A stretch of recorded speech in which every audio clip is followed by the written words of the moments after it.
वसुंधरा राजे की सक्रियता और राजस्थान में भारतीय जनता पार्टी की चल रही बैठकों ने दिल्ली से लेकर जयपुर तक सियासी अटकलें तेज कर दी है। पिछले 7 दिन में राजस्थान को लेकर दिल्ली से जयपुर तक 4 बड़े नेताओं की 3 बैठकें हुई। पहली बैठक नरेंद्र मोदी और वसुंधरा राजे के बीच, तो वहीं दूसरी बैठक गृह मंत्री अमित शाह और भजन लाल शर्मा के बीच हुई। अमित शाह से मुलाकात करने के बाद मुख्यमंत्री भजन लाल शर्मा पूर्व मुख्यमंत्री वसुंधरा राजे से भी मिले। उसके बाद कहा जा रहा था कि राष्ट्रीय अध्यक्ष जेपी नड्डा जयपुर में एक बैठक करेंगे। हालांकि उनका यह दौरा स्थगित हो गया, लेकिन नेताओं के बीच हो रही इन मैराथन बैठकों के बाद सवाल उठ रहा है कि आखिर राजस्थान बीजेपी में कौन सी खिचड़ी पक रही है। पहले 20 दिसंबर को प्रधानमंत्री नरेंद्र मोदी से वसुंधरा राजे ने संसद भवन में मुलाकात की। 3 दिन में मोदी से वसुंधरा की ये दूसरी मुलाकात थी। इससे पहले 17 दिसंबर को जयपुर में पीकेसी ईआरसीपी के कार्यक्रम के दौरान मोदी और वसुंधरा की मुलाकात हुई थी। हालांकि दिल्ली वाली मुलाकात की चर्चा प्रभारी राधा मोहन दास अग्रवाल के पोस्ट की वजह से ज्यादा रही। लोकसभा चुनाव के बाद मोदी और वसुंधरा के बीच ये पहली बड़ी मुलाकात थी। दिल्ली वाली मीटिंग में कहा जा रहा है कि दोनों के बीच करीब 20 मिनट तक बातचीत हुई। मोदी से मुलाकात के बाद वसुंधरा के सोशल मीडिया हैंडल से जब तस्वीर शेयर की गई तो उस पर बीजेपी के राजस्थान प्रभारी राधा मोहन दास अग्रवाल ने एक बधाई का पोस्ट कर दिया। अग्रवाल के बधाई के पोस्ट से सियासी गलियारों में चर्चा छिड़ गई और इन चर्चाओं को बल तब मिला जब वसुंधरा राजे ने दिल्ली में ही डेरा डाल लिया। वसुंधरा राजे और पीएम मोदी की मुलाकात के 4 दिन के बाद ही गृह मंत्री अमित शाह से मिलने भजन लाल शर्मा दिल्ली पहुंच गए। शाह और भजन लाल के बीच काफी लंबी बातचीत हुई। शाह से मुलाकात के बाद मुख्यमंत्री भजन लाल शर्मा वसुंधरा राजे से भी मिलने पहुंचे। वसुंधरा राजे से मुलाकात के बाद भजन लाल शर्मा राजस्थान के और भी कई बड़े नेताओं से मिले। मुलाकात खत्म करने के बाद वे जयपुर पहुंच गए और फिर गुरुवार को भजन लाल शर्मा ने कैबिनेट की बैठक बुलाई, लेकिन आखिरी वक्त में इस बैठक को भी पोस्टपोन कर दिया गया और आखिरकार वो बैठक 28 दिसंबर यानी कि बीते शनिवार को हुई और इस बैठक में कई बड़े फैसले लिए गए।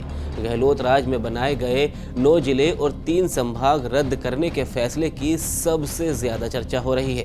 दिल्ली में शाह और मोदी के साथ ही बीजेपी नेताओं की बैठकों के बाद पार्टी अध्यक्ष जेपी नड्डा का जयपुर का प्रस्तावित दौरा स्थगित हो गया।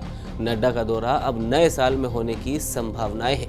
दिल्ली से लेकर जयपुर तक मचे इस सियासी हलचल में सवाल यही उठ रहा है कि आखिर सत्ताधारी दल के भीतर कौन सी सियासी खिचड़ी पकाई जा रही है।